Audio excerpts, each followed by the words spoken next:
राधे राधे महाराज जी, आपके चरणों में कोटि कोटि प्रणाम।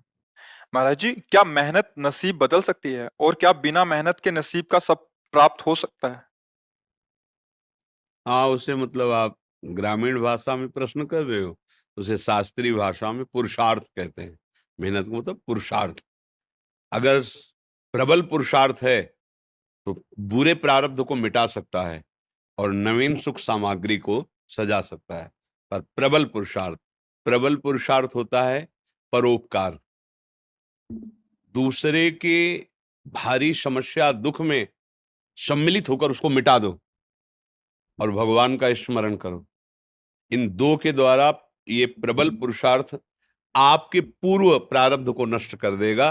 जैसे मेहनत बहुत करते हैं और लाभ बहुत कम प्राप्त होता है, और बहुत कम मेहनत करते हैं बहुत ज्यादा लाभ प्राप्त होता है। ऐसे व्यक्ति देखे जाते हैं कि जिनकी दिनचर्या में मतलब भाग्यवश केवल धन आ रहा है, कोई मेहनत नहीं। और एक आदमी है दिन भर मेहनत करता है, 400 500 रुपया, वो भी पूरे परिवार को ठीक से पूरा भोजन वस्त्र पढ़ाई लिखाई सब नहीं कर पा रहा।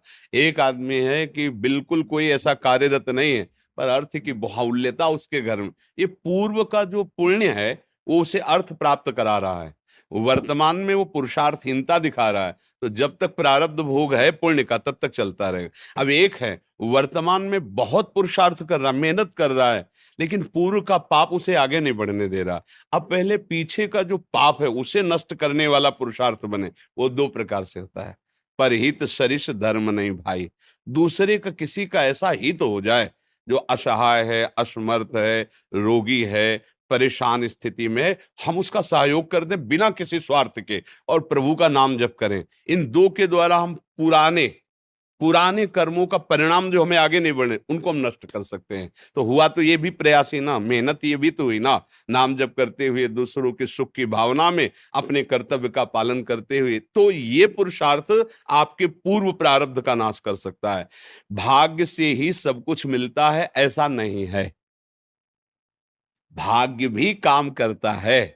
जैसे बहुत पढ़ लिख करके ग्रेजुएट हुए लेकिन प्रारब्ध इतना बुरा है, नौकरी नहीं मिल रही, तो बेचारे गांव के कार्य कर रहे हैं या छोटी मोटी दुकान कर ली, और ऑफिसर रैंक की पढ़ाई किए हुए है।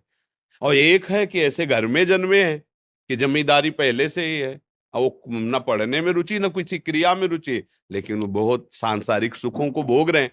यहाँ प्रारब्ध देखा जाता है। लेकिन एक है कि बहुत गरीब घर में जन्मा, बहुत मुश्किल से उसके माता पिता ने पढ़ा पाया, पर उसने जी जान से मेहनत की, इतना पुरुषार्थ किया कि वो गांव में सबसे बड़ा आदमी बन गया। ये भी देखा जाता है।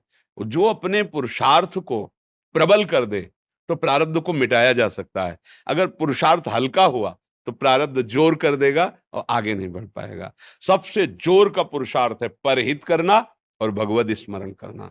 ये मतलब शास्त्र की एकदम सार बात बता रहे हैं।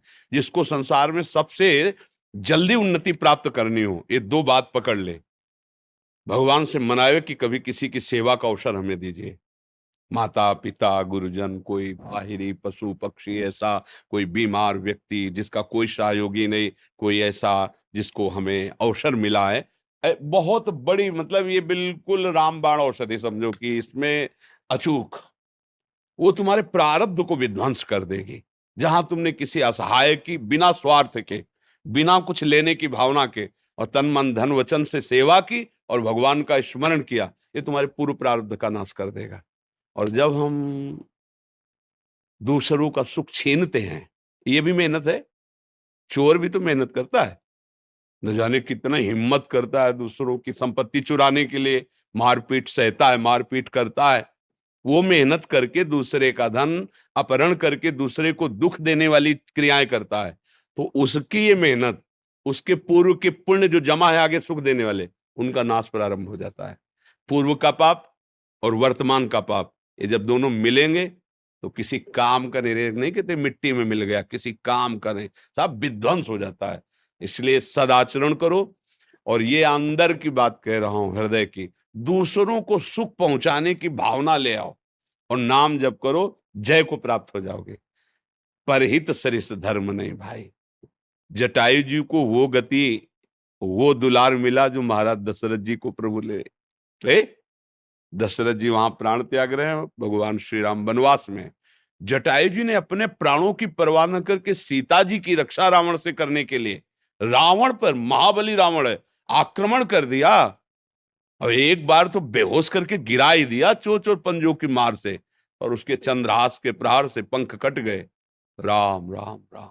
देखा भगवान श्याम, गोद में भगवान ने उठाया, और ये भगवान ने एक वचन कहा कि ये मेरी कृपा से नहीं, आप अपनी करनी से ऐसी उत्तम गति को प्राप्त हो रहे हो। भगवान ने एक शब्द कहा, ये आप अपनी करनी से ऐसी उत्तम गति को प्राप्त हो रहे हो। तात, ये मेरी कृपा की बात नहीं, तुम्हारी करनी करनी की, तब वहां पर हित सरिस धर्म नहीं भाई।